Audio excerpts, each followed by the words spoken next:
తండ్రి కుమార పరిశుద్ధాత్మకు మహిమ కలుగునుగాక. ఈనాటి జీవవాక్యం. కానీ దేవుడే నాకు సాయము చేయును, ప్రభువే నన్ను ఆదుకొనును. కీర్తన 54 వచనము 4. ప్రియ దేవుని బిడ్డలారా, సహోదరి సహోదరులారా, ప్రభు నామములో మీకు శుభములు కలుగునుగాక. భక్తుడు తాను నమ్ముకున్న దేవునిపై ఉన్న విశ్వాసాన్ని వ్యక్తపరుస్తున్నాడు. లోకం, బంధువులు, తల్లిదండ్రులు, మిత్రులు ఎవరు తోడుగా ఉన్నను లేకపోయినను, ఉపకారం చేసినను చేయకపోయినను పర్వాలేదు, నా దేవుడు నాకు అండగా సాయముగా ఉన్నాడని కీర్తనకారుడు వ్యక్తపరుస్తూ ఉన్నాడు. ఎందుకంటే తాను నమ్ముకున్న దేవుడు బలవంతుడు, శక్తిమంతుడు, సర్వోన్నతుడు.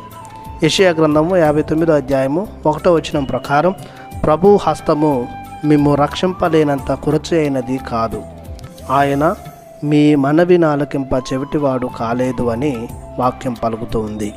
కీర్తన 121 వచనం 2లో, భూమి ఆకాశములను సృజించిన ప్రభువు నుండి నాకు సహాయము లభించును అని తెలపబడుతూ ఉంది.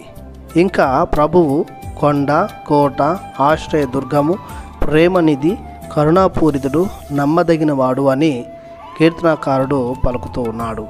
యెషయా గ్రంథము 49వ అధ్యాయము 15వ వచనములో, ప్రభువు స్త్రీ తన పసికందును మర్చిపోవునా, తన ప్రేమను పుట్టిన బిడ్డ మీద జాలి చూపకుండునా, ఆమె తన శిశువును మరిచినను నేను మాత్రము నిన్ను మరువను అని పలుకుతున్నాడు.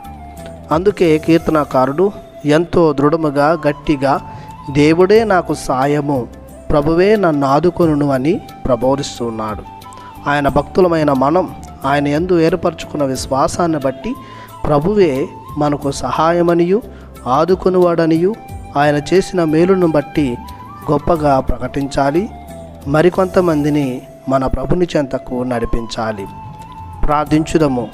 దయగల మా దేవ, మీకు మా వందనం. అనునిత్యం మమ్ము విడువక ఎడబాయక మీ చేతినందించి మమ్మలను లేవనెత్తుతున్నారు. మా మంచి కాపరిగా ఉంటూ మమ్ము ఆదుకుంటున్నారు. మీ అమూల్యమైన ప్రేమను స్మరించుకుంటూ మమ్ము సదా దీవించమని మీ ప్రియ కుమారుడు యేసు నామములో ప్రార్థిస్తున్నాము పరమ తండ్రి. ఆమెన్. దేవుడు మిమ్ము దీవించునుగాక. ఆమెన్.